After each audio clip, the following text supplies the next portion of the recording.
الرحمن الرحیم سلسلہ رمضان زکوٰۃ سے متعلق یہ تیسرا سوال جو ہے وہ یہ ہے کہ حج جو اس سال 2020 میں جو حج کی نوعیت ہے وہ یہ ہے کہ سرکاری اسکیموں میں بھی بہت سارے لوگوں نے حج کے لیے رقم جمع کرا دی ہے، اسی طرح پرائیویٹ میں بھی لوگوں نے پیسے دے دیے۔ حج ہوتا ہوا بظاہر نظر آ رہا ہے، لیکن خدا نخواستہ حج نہیں ہوتا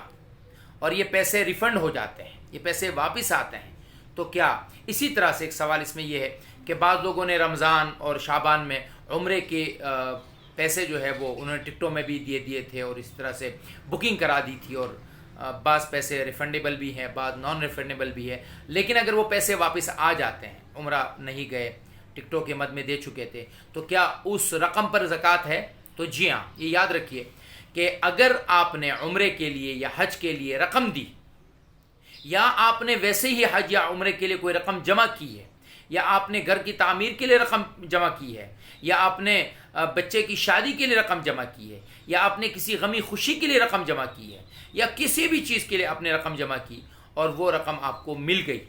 تو اس پر آپ کو گزشتہ سال کی زکوٰۃ ادا کرنی ہے۔ اس میں ایک اور چیز بھی یاد رکھیے کہ وہ قرضہ جو آپ نے کسی کو دیا تھا، لیکن آپ کو لگتا تھا کہ پتہ نہیں وہ قرضہ ملے گا کہ نہیں ملے گا، پتہ نہیں وہ دیں گے کہ نہیں دیں گے، لیکن انہوں نے 4-5 سال کے بعد آپ کو وہ رقم واپس کر دی، تو گزشتہ 4 سالوں کی آپ کو زکوٰۃ دینی پڑے گی۔ تو یہ بات ہمارے سامنے جو سوال آیا تھا کہ عمرے کے لیے جو رقم ٹکٹوں میں جمع کرائی گئی تھی، یا حج کے لیے اس سال جو رقم جمع کرائی گئی ہے، وہ اگر خدا نخواستہ حج نہ ہونے کی صورت میں ریفنڈ ہو جاتا ہے، وہ رقم ریفنڈ ہو جاتی ہے، پیسے واپس آ جاتے ہیں، تو جی ہاں، اس سال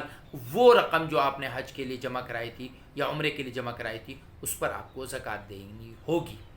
زکوٰۃ کا صحیح حساب کیجئے، زکوٰۃ صحیح ادا کیجئے، کیونکہ زکوٰۃ میں برکت ہے اور سود میں